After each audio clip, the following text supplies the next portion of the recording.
যাওয়ায় গার্লফ্রেন্ডের সাথে ব্রেকআপ করলো এক যুবক। আমি সিম পোর্ট করব না, তোমার যা ইচ্ছা তুমি করো। তুমি কি ভালোবাসা পুতুল খেলা মনে করেছো যে সিমের মতো আমাকে পোর্ট করবে? যুবকের দাবি, আমার নিজের মোবাইলে রিচার্জ করতে হয় 219 টাকা, সঙ্গে আমার গার্লফ্রেন্ডের মোবাইল রিচার্জ করতে হয় 219 টাকা। হ্যাঁ, যদি আমি সিম রিচার্জ করে না থাকতে পারি তোমাকে ফোন না করেও থাকতে পারবো। Good bye. এই শুনে নেটিজেনরা যুবকটির চিন্তা ভাবনাকে আদর্শবান বলে মনে করেছে। আসলে কি হয়েছে ফোন রেকর্ডটি শুনে নিন। হ্যালো। হ্যালো। হ্যাঁ বলো। কি করো? এই তো বসে আছি, তুমি? আরে আমিও বসে আছি, বলো। শোনো না, হ্যাঁ। আমার না মোবাইলে রিচার্জ শেষ। কি? হ্যাঁ, আমার না জিও সিম, একটু ভরায় দাও না টাকা। আরে অন্য আর কোনো সিম নাই? না, জিও সিম। আরে এয়ারটেল ভোডাফোন আছে কি? এয়ারটেল ভোডাফোন ওসব আমি ইউজ করি না। জিও জিও। তোমার বাড়িতে কারো বিএসএনএল আছে? না, কেন? আরে বলো তো কি হয়েছে, আমার না ফোন পে অ্যাপ দিয়ে এয়ারটেল জিও ভোডাফোন এইসব রিচার্জ হয় না, শুধু বিএসএনএল রিচার্জ হয়। কি বলো, তোমার কি মাথা গেছে? আমার মাথা যায়নি, হয়তো তোমার মাথা ঠিক নেই। কি? হ্যাঁ। সরাসরি বলে দিলেই হয় মোবাইল রিচার্জ করে দিব না, এত বাহানা কিসের? হ্যালো। হ্যালো, আমি কি বলি শোনো, হ্যাঁ যদি তুমি এই সম্পর্ক রাখতে চাও, হ্যাঁ। এখন থেকে তোমার মোবাইল রিচার্জ তোমাকেই করতে হবে। কি বললে? হ্যাঁ, তুমি যা শুনলে ওটাই। আমি টাকা কোথায় পাবো? সে তুমি টাকা কোথায় পাবে, আমি কি কি বলবো বলো। আগে তাহলে কিভাবে রিচার্জ করে দিয়েছিলে? দেখো, আগে 219 টাকা লাগতো, ঠিক আছে, বন্ধুর কাছ থেকে ধাদুর করে আমি রিচার্জ করে দিতাম। এখন সেই রিচার্জ 249 থেকে 289 টাকা হয়ে গেছে, অতএব আমি আর পারবো না। তুমি সামান্য মোবাইল রিচার্জ করার জন্য আমার সাথে সম্পর্ক রাখতে চাইছো না? ছি, লজ্জা লাগে না তোমাকে বিয়ে বলতে? হোক লজ্জা, আমার কোনো সমস্যা নেই, ছেলে হলে বুঝতে মর্মটা কি, ঠিক আছে। হ্যাঁ হয়েছে, আর বলতে হবে না। দেখো, তুমি ভুল কিন্তু বুঝতেছো, কখনো জানার চেষ্টা করেছো তুমি?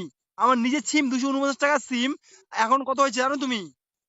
হয়েছে 289 টাকা। হয়েছে হয়েছে হয়েছে, আর বলতে হবে না। দেখো, যদি এই সম্পর্ক রাখতে চাও, তাহলে তোমার সিম, তোমার যে সিমই থাক না কেন, তোমাকে বিএসএনএল আসতে হবে। আমি আসবো না। তুমি কি ভালোবাসা পুতুল খেলা মনে করেছো যে সিমের মতো আমাকে পোর্ট করবে? দেখো, তুমি কিন্তু উল্টো ভাবছো। দেখো, আমার কথাটা বোঝার চেষ্টা করো, তোমার সিমটা যদি পোর্ট করো তাহলে সমস্যা কোথায় বলো তুমি? আরে পোর্ট কি করে হবে? বিএসএনএল ভালো নেটওয়ার্ক দেয় না। আর তাতে কি হয়েছে, রিচার্জের দাম তো কম। তুমি না একটা হাড় কিপটে মাল। দেখো, তাহলে সেটাই আমি সিম পোর্ট করব না, তোমার যা ইচ্ছা তুমি করো। তাহলে আমি তোমাকে সোজা কথা বলে দিচ্ছি, যতদিন তুমি সিম পোর্ট করবে না, ততদিন তোমার সাথে আমার কোনো সম্পর্ক থাকবে না। তুমি বলো কি, গাঁজা খেয়ে কি কথা বলছো আমার সাথে? তুমি যা মনে করো, তোমার নিজের সিম তুমি নিজে রিচার্জ করো, ঠিক আছে, এটা সিম পোর্ট করো। ফোন রাখলাম, বাই, ব্রেকআপ। আচ্ছা, ফোন রাখছো, দাঁড়া, একটা শেষ কথা বলি। কি কথা? তুমি কি আমাকে ফোন ফোন না করে থাকতে পারবে? হ্যাঁ, যদি আমি সিম রিচার্জ করে না থাকতে পারি তোমাকে ফোন না করেও থাকতে পারবো। Good bye. তুমি ফোন কেন কাটলে? হ্যাঁ, তোমাকে এই, তুমি আমাকে একদম ডিস্টার্ব করবে না। ফোনের মধ্যে রিচার্জ করে দিতে পারো না, প্রেম করতে আসো, লজ্জা করে না তোমার? আরে আমি বলছি যে রিচার্জ তুমি একদম চুপ করো না। আমি আমি তোমার এই এই সস্তা ভালোবাসার জন্য সিম পোর্ট করতে পারবো না। আরে বলছি তুমি সামান্য রিচার্জ করে দিতে পারবে না, আমাকে বলছো সিম পোর্ট করতে? কিরকম ভালোবাসো তুমি আমাকে? আমি কখনো বলেছি তোমাকে আমি ভালোবাসি না? ভালোবাসি, শুধু তুমি না, সিমটা বাসো পোর্ট না। করবে। যদি বাঁচতে তাহলে সামান্য 50 টাকা বাড়ানোর জন্য সে আমি রিচার্জ করে, মানে রিচার্জ না করে দিতে একদমই চাইতে না। দেখো, এরকম বাড়াবাড়ি হয়ে যাচ্ছে। না, বাড়াবাড়ি না। আমি তোমার সাথে আর কোনো রকম সম্পর্ক রাখতে চাই না, ব্যাস, কথা শেষ।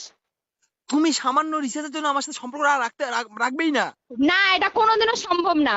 আমি আমার বয়ফ্রেন্ডের কাছ থেকে রিচার্জ করে নেবো, না হলে আমি আমার ফোনে রিচার্জ করার টাকা কোথায় পাবো? ও, তুমি তো আমার সারা বছর তুমি আমার আশায় থাকবে? কি কি বলে শোনা গেল না? তুমি সারা বছর আমার আশায় থাকবে? অবশ্যই। তুমি আমার বয়ফ্রেন্ড, তাহলে তোমাকে আমার দায়িত্ব নিতে হবে সবকিছুর। আচ্ছা, আমি তোমার কি বয়ফ্রেন্ড, রিচার্জ বয়ফ্রেন্ড? হ্যাঁ, রিচার্জ বয়ফ্রেন্ড।